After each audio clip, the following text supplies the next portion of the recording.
நல்ல நாள், இது ஒரு நல்ல நாள். நல்ல நாள், இது ஒரு நல்ல நாள். நல்ல உள்ளங்கள் நன்றி கூறிட ஒன்று சேர்ந்திடும் திருநாள். நல்ல உள்ளங்கள் நன்றி கூறிட ஒன்று சேர்ந்திடும் திருநாள். நல்ல நாள், இது ஒரு நல்ல நாள். நல்ல நாள், இது ஒரு நல்ல நாள்.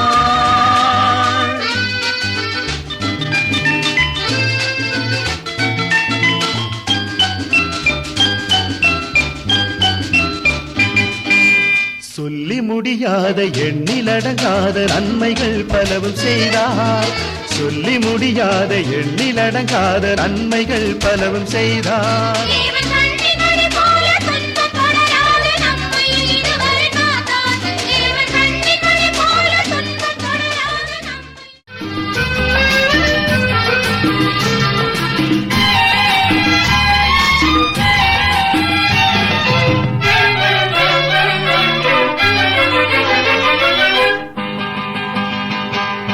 உயிர்த்தெழுந்தார் உலகம் எல்லாம் புகழ் பாடவே, உயர்ந்தெழுந்தார் உள்ளம் எல்லாம் மகிழ்ந்தாடவே. உயிர்த்தெழுந்தார் உலகம் எல்லாம் புகழ் பாடவே, உயர்ந்தெழுந்தார் உள்ளம் எல்லாம் மகிழ்ந்தாடவே.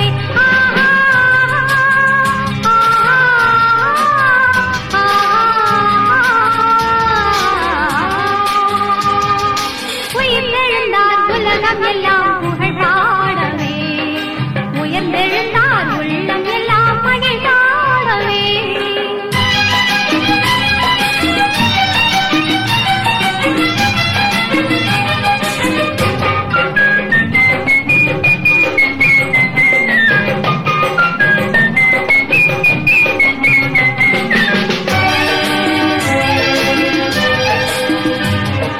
பாராளும் வேந்தன் புதிய வாழ்வையே ஈவாக ஈந்தார் இறைவன் இயேசுவே.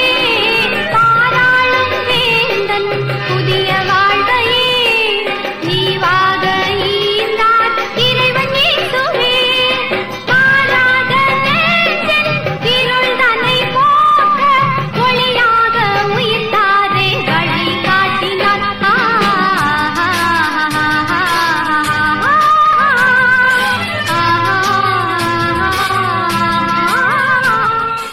பிதா குமாரன் பரிசுத்தாவின் திருப்பெயரிலே ஆமேன். கிறிஸ்துவுக்குள் எனக்கு அன்பான இறைமக்களே, உங்கள் அனைவரையும் இயேசு கிறிஸ்துவின் தூய திருப்பெயரிலே நான் வாழ்த்துகிறேன். கிறிஸ்டியன் மீடியா சென்டர் வாயிலாக உங்களை சந்திப்பதிலே நான் அதிக மகிழ்ச்சி அடைகிறேன். ஆபிரகாம் லிங்கன் அவருடைய மரணத்துக்கு பின்னால் அவருடைய சவப்பெட்டி 17 முறை பல்வேறு இடங்களுக்கு இடமாற்றம் செய்யப்பட்டதாம். 5 முறை அது திறந்து பார்க்கப்பட்டதாம். காரணம், அவர் மரித்த பிறகு அவர் உடலை யாராவது எடுத்து சென்று விடுவார்கள் என்பதற்காக பல்வேறு இடங்களில் அவரை இடமாற்றம் செய்து வைத்தார்கள் என்றும், அதை 5 முறை திறந்து பார்த்தார்கள் என்கிற பொழுது அந்த உடலை யாராவது திருடிவிட்டார்களா என்கிற சந்தேகத்தோடே செய்தார்கள் என்றும் வரலாற்றிலே அவரை பற்றி குறிப்பிடுகிற போது குறிப்பிடுகிறார்கள். வெறுமையான கல்லறையை குறித்து இந்த உலகம் ஆச்சரியப்பட்டு இன்றைக்கு வரைக்கும் பேசுகிறது என்றால், அது இயேசு கிறிஸ்து உயிர்த்தெழுந்த அந்த வெறுமையான கல்லறையை குறித்து உலகம் இன்றைக்கு வரைக்கும் வியந்து பேசுகிறதை நாம் பார்க்கிறோம். அந்த கல்லறையின் வெறுமைதான் இந்த உலகத்திற்கு வெளிச்சத்தை தந்தது. அந்த கல்லறையின் இருட்டிலிருந்து வெளிவந்த ஒளியாய் ஆண்டவர் இயேசு கிறிஸ்து இந்த உலகத்திலே அவர் உயிர்த்தெழுந்த செய்தி இன்றைக்கு வரைக்கும் அது ஒரு ஒளியாய் பரவி கிடக்கிறது. அது ஆச்சரியத்தையும் ஒரு பெரிய ஒட்டுமொத்த மக்களின் வாழ்வில் வெளிச்சத்தையும் அளிக்கிற ஒரு நிகழ்வாய் அது இருக்கிறது. அந்த உயிர்த்தெழுதல் என்கிற அந்த நிகழ்வின் மூலம் இன்றைக்கு திருச்சபை கட்டப்பட்டு இருக்கிறது. கிறிஸ்துவுக்குள் எனக்கு அன்பானவர்களே, கிறிஸ்துவின் உயிர்ப்பு ஏன் முக்கியத்துவப்படுகிறது? இயேசுவின் மரணம், அவருடைய உயிர்ப்பும், அதிலே அடங்கியிருக்கிற முக்கியமான செய்தியும், இயேசு என்கிற வார்த்தை புதைக்கப்பட்டு விட்டது என்று எண்ணிய உலக மக்கள் மத்தியில், அவருக்கு எதிராய் திரண்ட சக்திகள் மத்தியில், இனி அவருடைய சகாப்தம் முடிந்து விட்டது என்று நினைத்த மக்கள் மத்தியில் அவருடைய உயிர்ப்பு பெரிய ஒரு நம்பிக்கையை ஏற்படுத்தியது. அந்த நம்பிக்கை தான் இன்றைக்கு கிறிஸ்துவத்தின் அடித்தளமாயிருக்கிறது. இயேசு வாழ்ந்த காலத்தில் அவரோடு வாழ்ந்த சீடர்களிடம், அவரை பின்பற்றிய மக்களிடமும், அவர் தன்னுடைய மரணத்தை குறித்தும் பாடுகளை குறித்தும் அவருடைய உயிர்ப்பை குறித்தும் அவர் பல இடங்களிலே சுட்டி காட்டியிருக்கிறார். ஆனால் ஒருவரும் அதை ஏற்றுக்கொள்ளவில்லை, வரவேற்கவில்லை. குறிப்பாய் இன்றைக்கு நாம் பார்க்கிற மத்தேயு 28ஆம் அதிகாரம் 1 முதல் 10 வரை அடங்கியிருக்கிற பகுதியிலே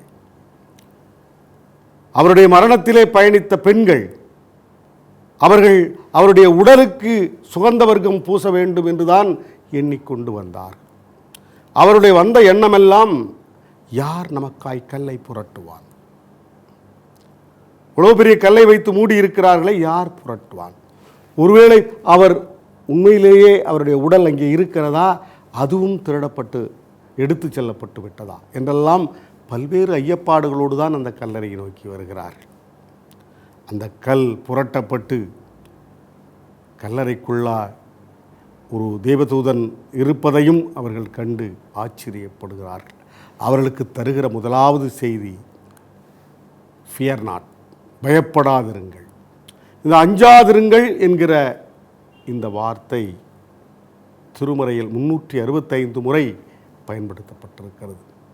இந்த அஞ்சாதிருங்கள், ஃபியர் நாட் என்கிற அந்த நம்பிக்கையின் வார்த்தை அந்த கல்லறையிலிருந்து துவங்குகிறது.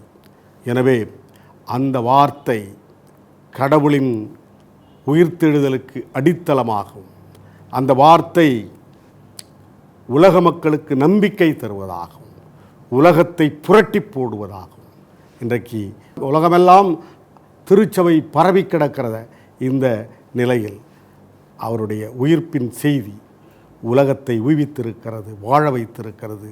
அந்த உயிர்த்தெழுந்த கடவுளை இன்றைக்கு நாம் தொழுது கொண்டிருக்கிறோம். ஒருவேளை இந்த நாள் அதைத்தான் நமக்கு சொல்லுங்க, ஃபியர் நாட், பயப்படாதிருங்கள். எந்த சூழ்நிலையிலும், இந்த உலகத்தில் எப்படிப்பட்ட எதிர்ப்புகள், த்ரெட், நாம் பயப்படாதிருப்போம். நம்மை எந்த சக்தியும் ஒன்றும் செய்துவிட முடியாது. நாம் உயிர்த்தெழுந்த கடவுளின் பிள்ளைகளாய் இருக்கிறோம் என்பதை நாம் எப்பொழுதும் உணர்ந்து கொள்வோம். ஜெபம் செய்வோம். எங்களை கிருபையாய் நேசிக்கிற எங்கள் நல்ல ஆண்டவரே, இந்த மனமகிழ்ச்சியான வேளையில் உயிர்த்தெழுந்த ஆண்டவரை தரிசிக்கிற இந்த தருணத்தில் நீர் தந்திருக்கிற நம்பிக்கையும், பயப்படாதிருங்கள் என்கிற அந்த அன்பு நிறைந்த வார்த்தையும், உம்மை நாடி வந்த பெண்களை நம்பிக்கையற்றவர்களாய் உம்மை நோக்கி வந்தாலும் அவர்கள் அன்பு உள்ளவர்களாய் உம்மை நோக்கி வந்து உம்மை சுகந்த வர்க்கம் தரிக்க வேண்டும் என்று வந்தவர்களுக்கு நீர் பயப்படாதிருங்கள் என்ற நம்பிக்கையை தந்த கடவுள். அந்த நம்பிக்கையோடு இந்த உயிர்த்தெழுதல் பண்டிகையை நாங்களும் கொண்டாட கிருபைதார்.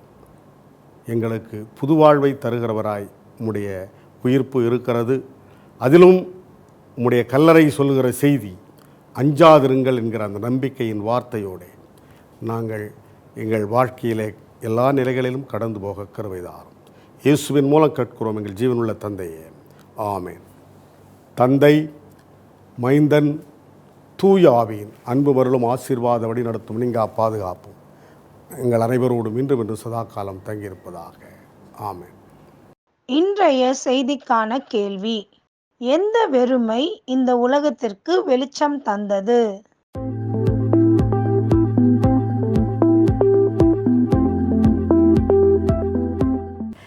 மார்க்கெட் பக்கமாக நடந்து போய்கிட்டு இருந்தார் ஒரு பெரியவர். என்னத்தை செய்ய, என்னத்தை சொல்ல, யார் தான் எனக்கு உதவி செய்கிறா? விடிஞ்சா பொழுது போனால் பிரச்சனைகளுக்கு மட்டும் பஞ்சமே இல்லை. வந்து சேர்கிற செலவுக்கு அளவே இல்லை. நோய் நொடி இல்லாமல் ஆஸ்பத்திரிக்கு போகாமல் எந்த மாதமாவது கடந்து போயிருக்கா? ஏன் எனக்கு மட்டும் இப்படி வந்து சேருது? எல்லாரும் நல்லா தானே இருக்காங்க என்று தன் கையை ஆட்டி ஆட்டி தலையை அசைத்து அசைத்து பேசிக்கொண்டே போனார்.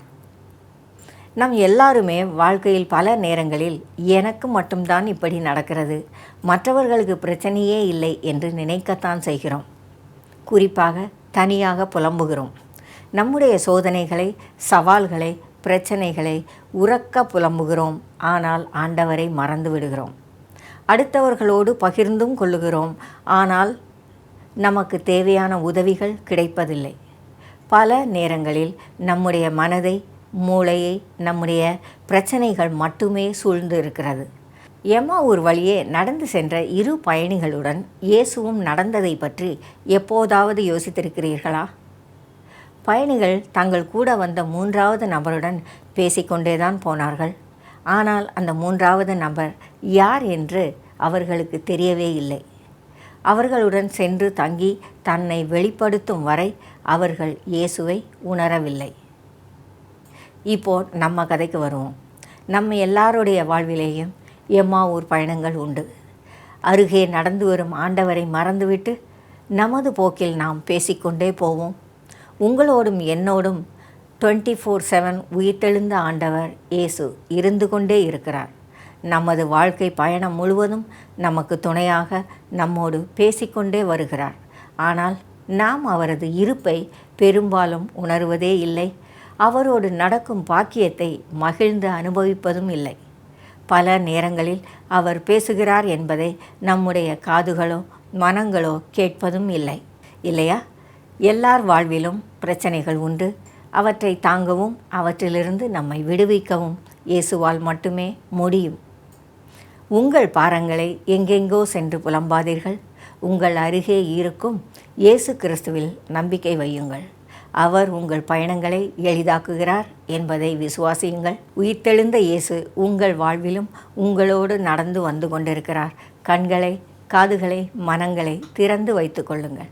ஆண்டவரின் அருகாமையை அனுபவியுங்கள். அவரில் சார்ந்திருப்போம். இயேசுவின் உயிர்த்தெழுதல் நமது வாழ்வை நம்பிக்கையால் நிறைக்கட்டும். உங்கள் வாழ்க்கையிலும் இந்த உயிர்த்தெழுதலின் திருநாள் புதிய நம்பிக்கையை விதைத்திருக்கிறதா? உங்கள் அனுபவங்களை எங்களோடு பகிர்ந்து கொள்ளுங்கள். நிகழ்ச்சி உங்களுக்கு பிடித்திருந்ததா? நிகழ்ச்சி பற்றிய உங்கள் கடிதங்களை எங்களுக்கு எழுதி அனுப்புங்க. எங்களுக்கு வருகிற ஒவ்வொரு கடிதத்திற்கும், ஒவ்வொரு தொலைபேசி செய்திக்கும் ஒரு பரிசு உண்டு. மீண்டும் வேறொரு நிகழ்ச்சியில் சந்திக்கலாமா? வான்மலரின் புதிய முகவரி: கிறிஸ்டியன் மீடியா சென்டர், 105 பாந்தியன் சாலை, 2வது தளம், மியூசியம் எதிரில், எக்மோர், சென்னை 6,00,008.